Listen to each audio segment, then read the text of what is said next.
Thanks for tuning in, folks. Thanks. Welcome again. It is the RRT Boxing Show. I'm your host, Mr. A, and this is the Ready Talk Boxing Show. Today is January 18th, 2020. It is 18th, yes. And we're doing a three-card prediction here. Three-fight card prediction for today's fights. Elder Alvarez taking on Michael Seals, Colbert, and Jazarel. And what is the third fight? J Rock and Banana. Now, we're gonna start off with the order of the fights I think are hot. Hot to cold. So we're gonna go from cold to hot. And coming in iceberg cold is Elder Alvarez taking on Michael Sills. I'm going with Alvarez here, even though Sills has a nice record of 24-2. It looks good on paper for the numbers 37-35, 6'3" to 6 foot, 80-inch reach to 76. Now Sills, it looks good for Sills, right? 24 wins, 2 losses, 18 knockouts. 24, 1, and 12 KOs, almost the same record, same identical body almost. Age 35, 37. And everything that's different favors Michael Sills. The reason why I'm going against Sills, even though he has all the attributes, the tangibles, the advantages, is his defense. His left hand is down a lot, and he tends to turn to his right, exposing his chin. Yeah, he could put himself up in a high guard, but it's who he is. He's 37 years old, and that's how he fights. He drops his left hand and he turns to the right, exposing it. And I'm expecting somewhere within, it's a 10-round fight, I believe. Yeah, because Michael Sills ain't ranked. Somewhere in 10 rounds, I just think Elder Alvarez is going to land enough shots on that exposed in his defense. It should be a pretty interesting fight. From the footage out there of Sills, he likes to crack. But like I said, with the reach and everything, it should be a more interesting fight than people think. I don't think Alvarez is just gonna sleep him, but I think he's just gonna land enough shots with that lower left hand down turn. Moving on to fight number 2, right in the middle, the homecoming king, J Rock Williams, taking on Banana. Now, what is Banana's real name? His name is Gensario? Jensen Rosario? Is that what it is? Now, he built himself up.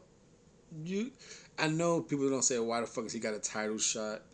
Well, one, it's a voluntary. J Rock beat Jared Hurd, so he got his voluntary. So J Rock chose this guy.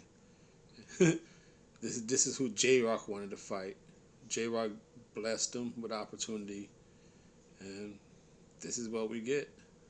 And Banana, who's been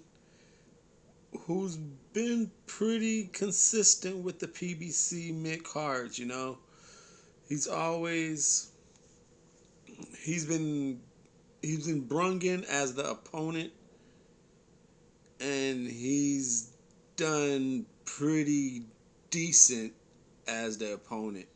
He lost to Gallimore. That is what got Gallimore to where he is now, which is now a losing streak. But Gallimore beat Banana, then went on to beat Justin DeLoach, and then he started losing his next big fights. But both those careers, it's funny. Look where those careers went.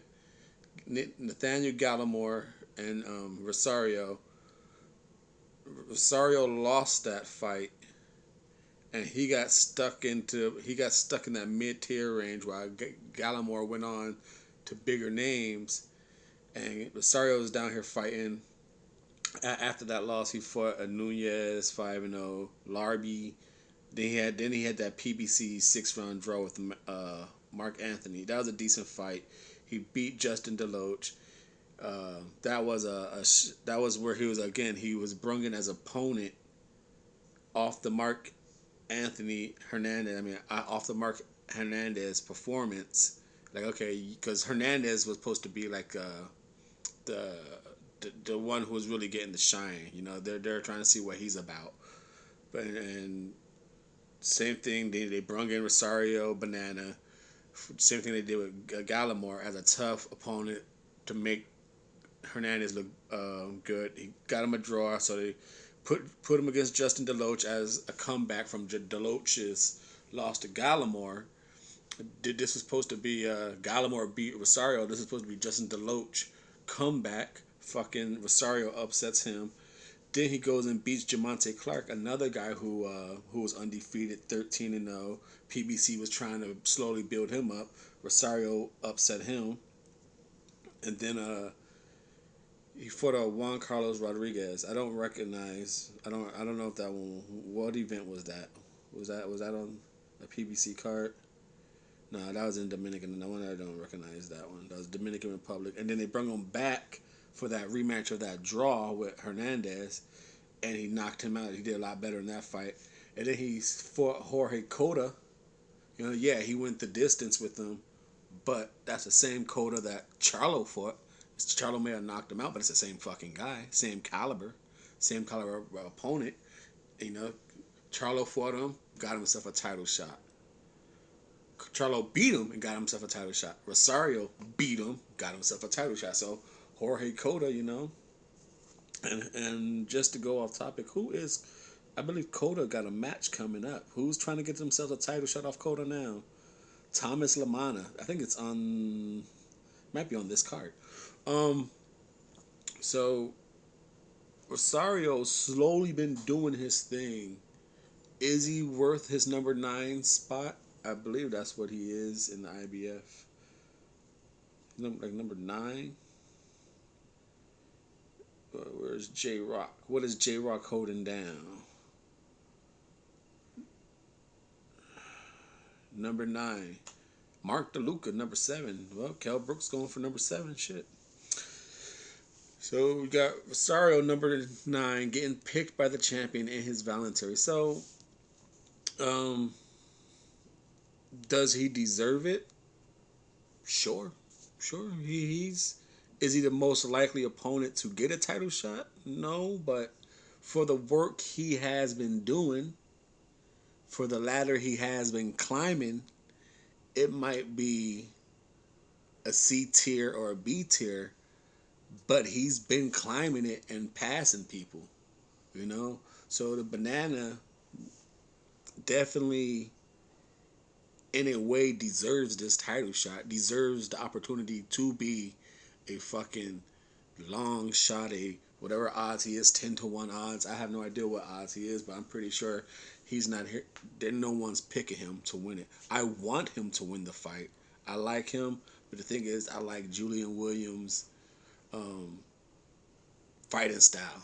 I just like what the fuck that dude. You know, J Rock is gonna come to try and win. Box, get you in the inside if that's what it calls for. You just know J Rock is going out on his shit, and it's entertaining to win. It's watch, you know. He throws everything into his punches. His speed is good. It's up and down with the speed, changing the volume. His body work, jab. You know, J Rock look like one of those fighters as they get older. That motherfucker's gonna be deadly. You know what I mean? Yeah, those fighters as they get so good that they can slow it down. That's what J Rock looks like. It looks like he might be like one of those dudes with like 4 losses, 3 losses, but it's gonna be deadly as fuck. So I'm gonna pick him just to slowly break Jensen Banana Rosario down. I think he's just gonna figure him out and just break him down to the body and then just get him up top. If it's not a late stoppage, it's gonna be a unanimous decision for J Rock. Even though, like I said, I want Thomas LaManna and Hori Kota is on this card. So we'll see what LaManna does, man. Because like I said, the last two people to beat Kota got themselves title shots. And like I said, I want Banana to win. It'd be fucking crazy if Banana wins. I don't know if I even like Banana more than I like Jay Will. I just like that he's been putting in work. It'd be dope. It'd be crazy to see this motherfucker win because he has been putting in work to get this to get noticed, to get a voluntary shot. PBC kept throwing him opportunities, and this motherfucker kept grabbing them and making the best out of them. he did it. So it's cool to see. That's what the Double RT boxing show is about, covering 1 through 15. And like I said, Banana slipped in as the opponent lots of times, and he fucking put the shit in the punch bowl. So I want him to win, but I'm picking J Rock to fucking school him. He's gonna break him down. And the fight of the week right here on the Double RT Boxing Show with your host, Mr. A, the Ready Talk Boxing Show. It is now for the interim World Boxing Association's World Super Featherweight title. Oh yeah, might put that on your fucking hat. Yeah, put all that shit. WBA Association World Super Feather title. I wonder if it's for the interim cause they don't quite know what the fuck Leo Santa Cruz is doing. Cause he's 126 champion right now. You got Rene Alvarado is the regular. Do the 126 even got a gold? Cause I know the WBA is the one with the fucking gold. Do those motherfuckers even got a gold at 126? Where are they at? 126. Because for them to have an interim, they must a gold. Oh, the gold is Claudio Moraro. Oh, who the fuck is? He's just about to fight somebody good too. Claudio's fighting. Damn it, I'm going off track here, but who the fuck is Claudio fighting? Kid Gallahan, I think it is. That's gonna be a good fight. Should be interesting. But anyway, the WBA Gold Champion is Claudio Moraro. Wait a minute. 126. Where the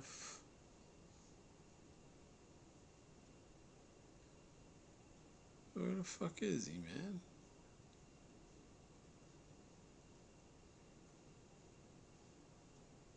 Where? Great googly, I'm all lost here. I fucked up. Well, anyway, why is it for the intern, Jazreel Corrales? Where is he at? Well, I believe he's ranked number 10. Was it 10 by the WBA? Yeah, he's number 10 by the WBA. Oh no, wait, there is no gold champion up here. That's 126. And so I forgot Leo Santa Cruz just got the 130. You got the Rene Alvarado. Then you got. So if, why is this for an interim is fucking crazy. Unless, folks, I could figure out why this might be for an interim title. If Leo Santa Cruz and his team put in a petition that we don't know about to the WBA for a fight, because he did win this, I believe, as a vacant title. So therefore, usually on a vacant title, you gotta fight a mandatory right away. What if he doesn't want to fight as mandatory? What if he is trying to get that tank fight? You know? So therefore that will delay the mandatory process. Therefore, the WBA is going to get ready to have a champion represent them, since their champion is trying to go another route, get a money fight, get a unification fight, and then he's going to have to come back, then do his mandatory or be stripped. You know, that's how I believe it's supposed to go. Does it often go that way? That's the only reason I could think why they might have an interim, or it could just be fees and just trying to, hey, here's a fighter, blow him up. You know, here's some money, WBA, have our fighter have a belt on TV, and he's popular. You know, because I am picking Chris Colbert to win this fight over Jazarel Corrales. I think it is going to come down to distance and timing. And with Corrales over leaning, and I believe he comes in with the power, but I don't think his accuracy, like plus with the distance and timing of Colbert, I think he's gonna be able to avoid most of the danger shots from Corrales.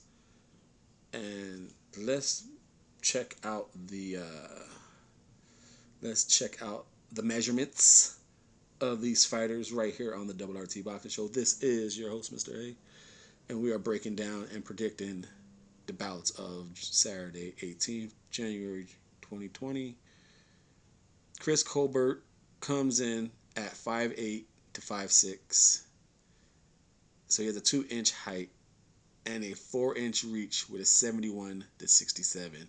Yes, I'm definitely taking Chris Colbert with the height and the reach to control the distance and timing of the sometimes awkward, overreaching Jazarel Corrales. So I got a lot of holding, and I think Colbert's going to win that inside fight with some nice catch and shoot uppercuts to the body. Now I'm interested in Jazarel Corrales can always land one of those loopy ass crazy shots he throws. So this is interesting to see how Colbert's chin handles one of those shots. But I'm gonna pick him by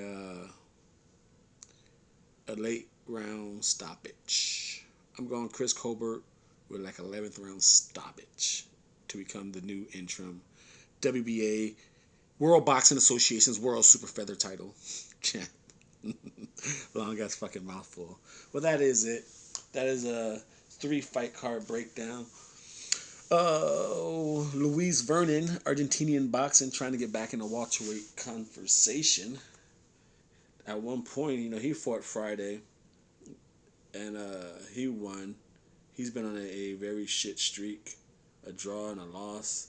At one point, he was like number 3 for fucking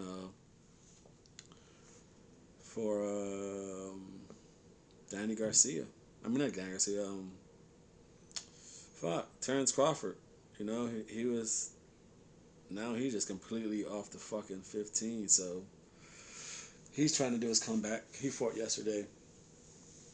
Anything else in this one? But you know, that is the 3-fight card prediction. The main other fights on the Elder Alvarez is pretty much toss-ups, all for the A side.